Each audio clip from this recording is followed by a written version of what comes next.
Hey everybody, welcome back. So we just left off with the Magician and the Aces. So now we're going to pick up with the High Priestess and the Twos.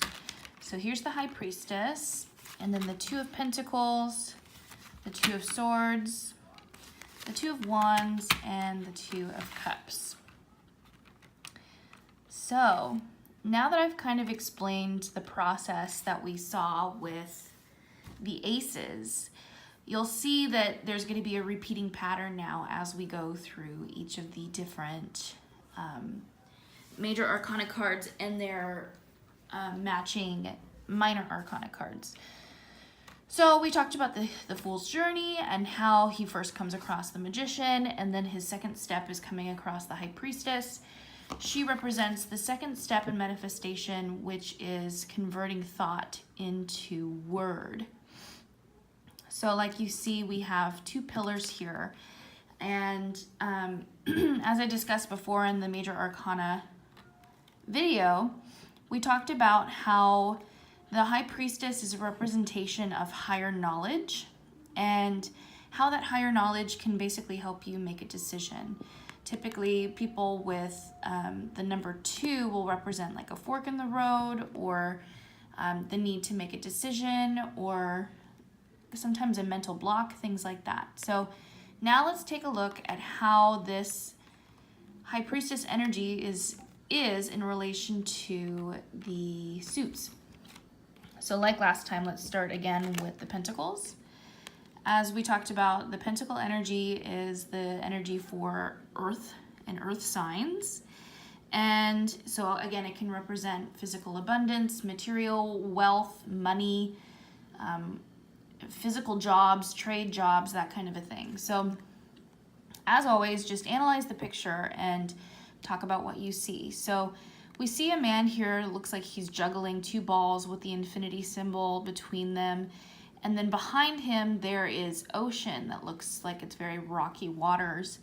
And there's some ships that seem to be doing okay for the most part, but it's still a bit of a turbulent ride.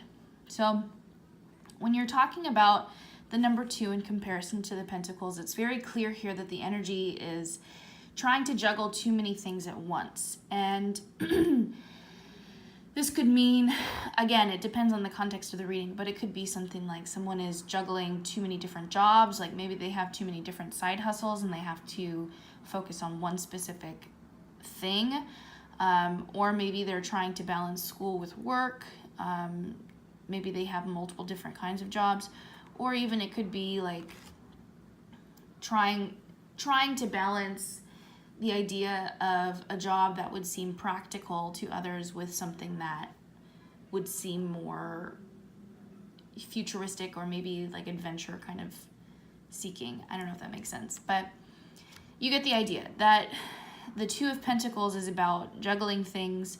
Maybe you're successful at it, maybe you're not. Again, it depends on the context of the reading.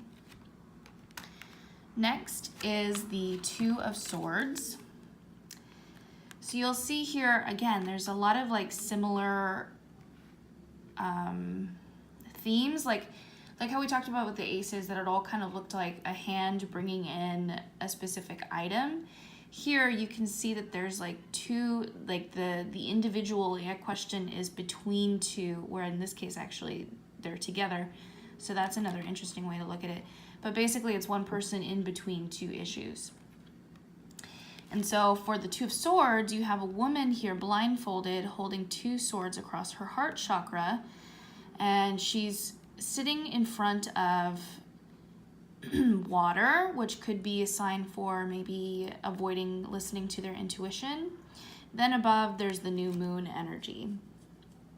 So the Two of Swords,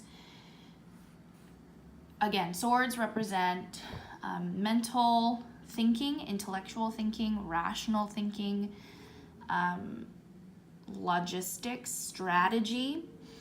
And so combining that idea of the swords with the number 2, with the image, the message here in this card is someone who's having difficulty making a decision in their head. Maybe they are involving a lot of anxiety in their decision and they're purposefully avoiding making that choice for fear of potential outcomes. And so usually the takeaway that I get from this card is that you need to listen to your intuition, right? Because you're turning your back to the water and you're focusing on the logistics of it all, but not really giving one much thought or much specific attention. So that's the Two of Swords. Next is the Two of Wands. So Wands energy, like we touched on before, it's about adventure, communication, fiery attitude, wit, comedy. And so in the picture itself, you see a man holding the world in his hand, and then he has two wands on either side of him, kind of looking out into the distance. And this card represents making a decision on what journey to take. Maybe in a reading you have someone who is choosing whether or not to go down two different life paths that would lead to very different ways of living. Maybe someone is thinking about taking on a corporate position, or they're potentially thinking about doing freelancing and traveling more. This could literally mean that they're trying to figure out where to travel to next. Or it could also represent difficulty with communication, like if they're unable to figure out how to communicate their thoughts to a specific individual, or maybe they're getting ready to do a presentation. You know, different ideas around that, making a decision with fiery energy.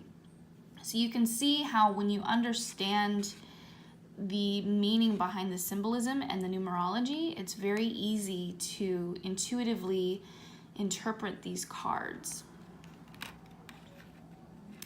So now the final card is the Two of Cups. And again, the cups represent emotions, passions, relationships, love, soulmates, twin flames, that kind of energy. And the two, again, it can represent making a decision, but this card in particular actually is about the coming together of two people. It could mean a dear friend is coming back into your life. It could literally mean that you're about to meet your soulmate or your twin flame, or develop a new relationship in general. And so, again, just like with the Ace of Cups, this card is typically a happy card in that sense, in that it represents a new love. So yeah, so that's it for the twos. And you can see again that it looks like the High Priestess is sitting in between her two pillars. Individuals are in between their two signs. And I think that's also something that you can take away from this too, is that you notice that it's an individual person sitting in between their two signs, whereas the Two of Cups is two people coming together. So it makes it interesting when you look at all of these cards together, how you can even further make different interpretations from the cards, just by having a basic understanding of the specific symbols or signs that we talked about before. So that is it for the twos. Next up will be the threes. Thanks.